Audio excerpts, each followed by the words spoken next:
Fire Will.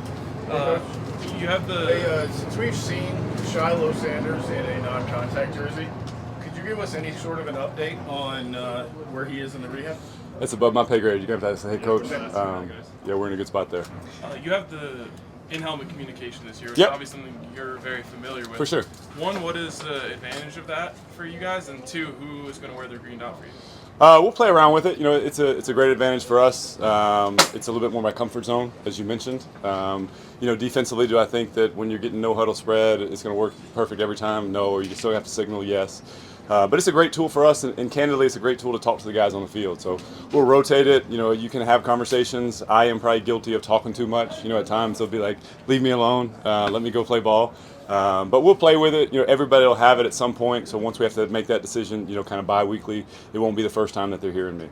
Coach, going off of that, is there an advantage to the fact that you've been doing it? You are familiar with that as opposed to coach and player both having to learn that? Yeah, I think so. You know, just because I've probably seen the dark side of it a couple times. You know, like where guys want to like take their helmet off and just rip it off because the coordinator's yelling at them the whole time. So hopefully I know less is more. But again, everybody's working with it. You know, bi-weekly it'll look different. I have had some phone calls with guys. You know, I think defensively it's not as advantageous as offense, right? That's just what it is. It's an offensive game. We adapt and we adjust that way. But again, it is my comfort zone, so I do feel good with it. You talked about wanting to come in, not bring in a scheme, but Yep. really see what you had. Can you take us through that process? Like, how does it work? Chess piece on a board? How long in camp do you need to see these guys before you get a feel? You know, we've kind of talked about as a staff, we'll go 10 days of camp and then we'll kind of look at what they can do well. It's our job as coaches, as we talked about, to put these guys in positions to be successful.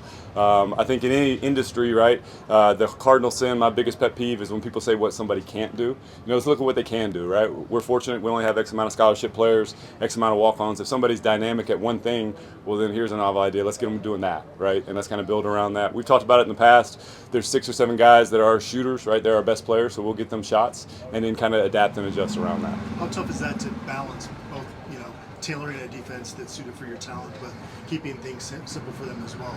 Well, I think that's life, right? You got to kind of adapt or die, right? In the NFL, you might work out of somebody on Tuesday and go into the game thinking he's going to play 5 or 10 plays. The next thing you know, he's playing 35.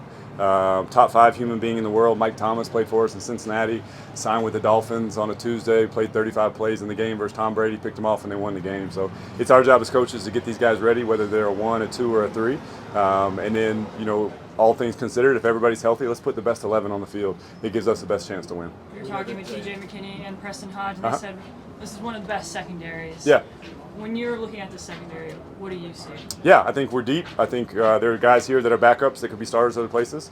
And I think there's great leadership. I think early in camp, that's what you want to see, right, is who are the leaders, right? We talk about being a player-driven team. Show me, right? Go out and lead the team on a bad day, right? You know, we've got phenomenal leadership starting with Cam. DJ and Preston have come in and done a great job. They're about the right stuff. You don't worry about them on lists. They're just great kids. And I think that's what my biggest thing here is we got a bunch of great guys, right? It's not the trail of tears walking into work where I got to deal with this guy or I got to deal with that guy. The players are phenomenal. I get it. It's early in camp, right? It's all rainbows and butterflies. We haven't lost a game yet, right? But the players, the staff, it's a phenomenal building to come to work in every day. You've had the opportunity to be with Travis Hunter now for a little while. Is that a guy you think could play in the NFL right now? And if so, for how many teams? I think Travis could do anything he wants to do. I talked about it. I think Travis is a unicorn. We had a spring academic meeting. Travis goes up there as a 4.0 student. Travis take every play in practice. I think Travis can do anything. So, yeah, I don't want to put a bulletin on his back or anything like that. But, yeah, I think Travis can do just about anything he wants to do. We talked to Trevor on Monday. He talked about the noticeable size up front in the defensive line. How are those guys performing? They've done great. Again, I think the D-line coaches do a phenomenal job. Coach Sapp, Coach Lewis, Coach Dancy, I can't speak enough about those guys. They are truly a master of their craft, and they get those guys going, right? I think, you know, D-linemen will walk if you let them, and they've got the right mindset, right? It's light when it needs to be light. We work when we need to work, and they've done great. So it's a kudos to the coaches. It's a kudos to the players, and now let's just continue to grow, right?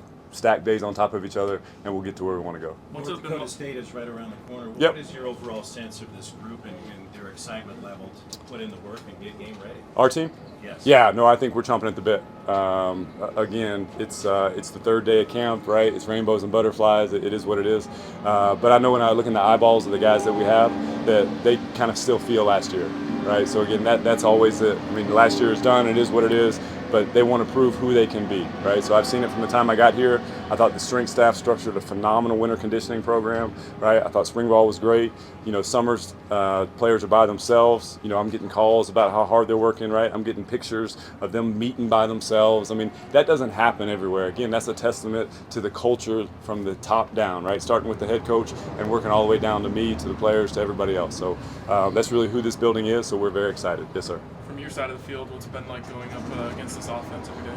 Not very fun. I think Shedeur is incredibly dynamic. I think he's a great player. I think the offensive line is blocking well. The receivers have done phenomenally, moving some tight ends around. They're doing good things, and we got good backs. So, it's a challenge. But we talked about it with the team the other day. Training camp is designed, to be a challenge. So you get to that first game, it's not the first time you've been punched in the mouth, right? Again, we don't card a lot of stuff, right? It's good on good. Let's go play fast, and let's see who we got. So, I think our offense has got a chance to be extremely, extremely dynamic. Last question for Coach. Travis, you're talking about he's a unicorn. We know he was playing some slot in the spring. Outside, he can do a lot of things. What does that do for you as a coach? And you can put him wherever you need to put him, and where kind of switch things up, play to play, things like that. I sleep a little bit better. So there'll be matchups, there'll be other things. It's a testament to the two guys that were just here, right, Preston and DJ, because they have the ability to move around. So when you have three corners, you can move around. Again, hopefully as coaches, you look a lot smarter. All right. Thanks. Everybody good? Thanks, guys.